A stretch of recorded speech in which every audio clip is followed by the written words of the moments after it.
இந்த தமிழ்நாட்டினுடைய நிலை எப்படி தெரியுமா இருக்குது? கொள்ளி பாக்கெட்டுக்கு ஏங்காத குழந்தை, பாட்டிலுக்கு அழையாத மாணவன், கஞ்சாவான கடைகள் 717 மூடிவிட்டோம் என்று மாறுதட்டிக் கொள்கிறார் விஜய். மாறுதட்டார். ஆனால் 1000க்கும் மேற்பட்ட 11 பார்களுக்கு அனுமதி கொடுத்தது யார்?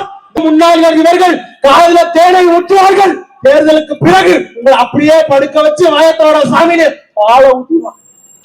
8 கோடி நிதியில இதெல்லாம் வருங்களா? இதெல்லாம் தடை செய்யப்பட்ட பொருளா இல்லையா? ஆமாவா இல்லையா? தன்னுடைய வருங்கால தலைமுறையின் அரசியல் எதிர்காலத்தை தீர்மானித்துக் கொண்டிருக்கும் தாய் தமிழ் சொந்தங்கள் அத்துணை பேருக்கும் என்னுடைய எழுச்சியும் புரட்சியுமான மாலை வணக்கம். அடிமை இந்தியாவில் நம்ம தேசத்தின் விடுதலைக்காக முழக்கங்கள் முன்வைக்கப்பட்டன. அதுல பகத்சிங் சொல்றார், முழக்கத்தை முன்வைக்கிறார். பாலுக்கு அழாத குழந்தை, கல்விக்கு ஏங்காத மாணவன், வேலைக்கு அழையாத இளைஞன், இதுவே என் கனவு இந்தியா அப்படிங்கிறான். ஆனா இன்னைக்கு இந்த தமிழ்நாட்டினுடைய நிலை எப்படி தெரியுமா இருக்குது?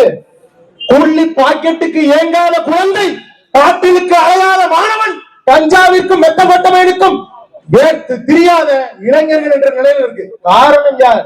காரணம் யார்? நம்ம நினைப்போம் திமுகவை குறை சொல்லுவோம், அதிமுக இல்லைன்னா இப்ப இருக்க தற்கொலை வெட்டி கலவரத்தை சொல்லுவோம். கிடையாது. வாக்கு செலுத்திய நீங்கள் தான் காரணம். நீங்க தான். இப்போ உங்க ஊர்ல ஒரு அமைச்சர் இருக்கிற யாரு? மதிவிலக்கு 1023 அமைச்சர் மதிப்புக்குரிய ஐயா விக்னேஷ். விக்னேஷ் எல்லாரும் எப்படி மதிக்கிறாங்க? பாட்டுல ஊற்றி கொடுப்பவர் மதிக்க மாட்டேங்கிறான். என்ன சொன்னாருங்க? ஆட்சி அமைத்தவர் அமைச்சராக பொறுப்பேற்ற உடனே இவர் பதிவு செய்தார். என்ன பதிவு செய்தார்? பாட்டிலுக்கு மேல 10 ரூபாய் வாங்கினால் கடுமையான நடவடிக்கை எடுப்போம். எப்படி கடுமையான நடவடிக்கை எடுப்போம் அப்படின்னா இன்னைக்கு வரைக்கும் வாங்குறானா இல்லையா? வாங்குறானா இல்லையா? கொடுப்பது யார்? நாம். வாங்குவது யார்? அவர்கள். இதில் கேள்வி கேட்காமல் நிற்பது யார்? நாம தான். நீங்க நாங்க கேட்டுதான் இருக்கிறோம். ஏன்டா பாட்டிலுக்கு 10 ரூபாய் வாங்கன்னு நாங்க கேட்கலங்க. நாங்க என்ன கேட்கிறோம் கேட்டீங்கன்னா, மதுபான கடைகள் 717 மூடிவிட்டோம் என்று மாறுதட்டிக் கொள்கிறார் விஜய். மாறுதட்டார். ஆனால் 1000க்கும் மேற்பட்ட 11 பார்களுக்கு அனுமதி கொடுத்தது யார்? இந்த கேடு கட்ட தாவேக அரசு. இல்லன்னு மறுக்க முடியுமா? இல்லன்னு மறுக்க முடியுமா? கோயிலுக்கு வெளியும், தேவாலயங்களுக்கு வெளியும், பள்ளிவாசல்களுக்கு வெளியும் இருக்கக்கூடிய மதுபான கடைகளை நாங்கள் மூடிட்டாங்க. அப்ப 717 மூடிட்டோம் அப்படின்னு சொன்னவன் 1000க்கும் மேற்பட்டதுக்கு அனுமதி கொடுத்த ஏன் நீ வெளியே சொல்லல? ஏன் சொல்லல? சொல்ல முடியாதுங்க. சொல்ல முடியாது. உங்களிடம் என்ன வந்து சேர வேண்டும் என்று ஒருவன் தீர்மானித்துக் கொண்டிருக்கிறான். யாரு? எவனோ ஒருவன். அந்த செய்தியை மட்டும் ரீல்ஸ் நீங்க ஒண்ணும் இல்ல. நாம் தமிழர் கட்சியில் இருக்கக்கூடிய செய்திகள் வெளியே வரமாட்டேங்குது. மதிப்புக்குரிய ஐயா அச்சு வினோத் அவர்கள், அண்ணன் சாட்டை அவர்கள் கூட பதிவு செய்தார். ஹானஸ்ட் வினோத் பேசாரு. ஜனநாயகன் படத்தினுடைய இயக்குனர். அவர் என்ன சொல்றாருன்னு கேட்டீங்கன்னா, நான் விஜயோட வேலை செஞ்சிருக்கேன், விஜய் கூட ஒர்க் பண்ணிருக்கேன், ஆனால் எனக்கு தெரியாது, மக்களுக்கு ஏதோ தெரிந்திருக்கிறது என்று சொன்னார். தெரிந்திருக்கிறது என்று சொன்ன என்ன தெரிஞ்சிருக்காமாங்க? ஏன்னா கூட வேலை செஞ்சு எனக்கு இவன் தற்கொலையும் தெரியுது, ஆனா பார்க்காத உங்களுக்கு எப்படி அறியாதையும் தெரியுது சொல்ல வர்றாங்க. அதைத்தான் சொல்ல வர்றாங்க. அவரு இன்னொன்னு சொல்றார். இன்னொரு முக்கியமான ஸ்டேட்மெண்ட் தன்னுடைய மனசில் இருக்கக்கூடிய உறுத்திட்டு இந்த விஷயத்தை சொல்ற. என்ன சொல்றாங்க? இங்க ஒரு பொய் செய்தி பரப்பப்படுது, அந்த பொய் செய்தியினுடைய வெயிட் மாஸ் தாங்க முடியாம உண்மை செய்தி மறைந்து போகுது, அதனால இன்னொரு பொய் செய்தி உருவாக்கப்படுது. இந்த பொய் செய்திக்கும் இன்னொரு பொய் செய்திக்கும் சண்டை நடக்குது. இதுல உண்மை காணாமல் போகிறார். என்ன சொல்ல வராரு? ஒரு பொய் செய்தி உதயநிதி ஸ்டாலின், முன்னாடி திமுக வகைதான். இன்னொரு கேடு கட்ட பொய் செய்தி யார்? இந்த தற்கொலை வெட்டி கழக விஜய். அதான் சொல்ல வராங்க. அதான் சொல்ல வர. நீங்க ஒண்ணு தெரிஞ்சுக்கங்க, மதுவை ஒழித்து விட்டோம். இந்த போன பட்ஜெட்ல பதிவு செஞ்சாங்க 8 கோடி ரூபாய்க்கு. நல்லா கேளுங்க, நல்லா கேளுங்க. தேர்தலுக்கு முன்னாள் இவர்கள் காதல தேனை ஊற்றுவார்கள். தேர்தலுக்கு பிறகு உங்களை அப்படியே படுக்க வச்சு வாயத்தோட சாமியை பால ஊத்திட்டான். எப்படி கேளுங்க. பட்ஜெட்ல 8 கோடி ரூபாய் நிதி ஒதுக்குறாங்க. 53 சிறப்பு படை போதையை ஒழிக்கிறதுக்கு. நம்புங்க ஐயா. ஐயா இந்த நேரத்தில் இருந்து சொல்றோம், மதுவிலக்கு 1023 அமைச்சருடைய தொகை என்று சொல்லுவோம். அவர் என்ன சொன்னாங்க? என்ன 53 சிறப்பு படை 8 கோடி ரூபாய் நிதி ஒதுக்குறாங்க. 8 கோடி நிதியில இதெல்லாம் வருங்களா? இதெல்லாம் தடை செய்யப்பட்ட பொருளா இல்லையா? ஆமாவா இல்லையா? ஆமாவா இல்லையா? சாதாரண பாமரன் ஒரு தொடர் ஒரு மகிழுந்துல பைபாஸ்ல வர்றப்ப எளிமையாக இது கிடைக்குதுன்னா எப்படி கஞ்சா கிடைக்குது வாங்கிட்டு வந்திருப்பேன் நேரம் வரைய. ஏன்னா எனக்கு குழந்தை குட்டி புள்ள வீட்டுல ஏற்கனவே 16 வயசுக்கு வாயிலா கலைஞ்சு கொண்டு இருக்கிறோம். இந்த திருப்பூர்ல இந்துஸ்தான் கல்லூரியில இன்னைக்கு மாற்றி விட்டார்கள். இந்துஸ்தான் கல்லூரியில் மட்டும்தான் பிரச்சனை என்றால் கேடு கட்ட போய் 2016 ஆண்டு காலகட்டத்தை இந்த மட்டமட்டம் எல்எஸ்டி ஸ்டாம்புகள் வந்துச்சு.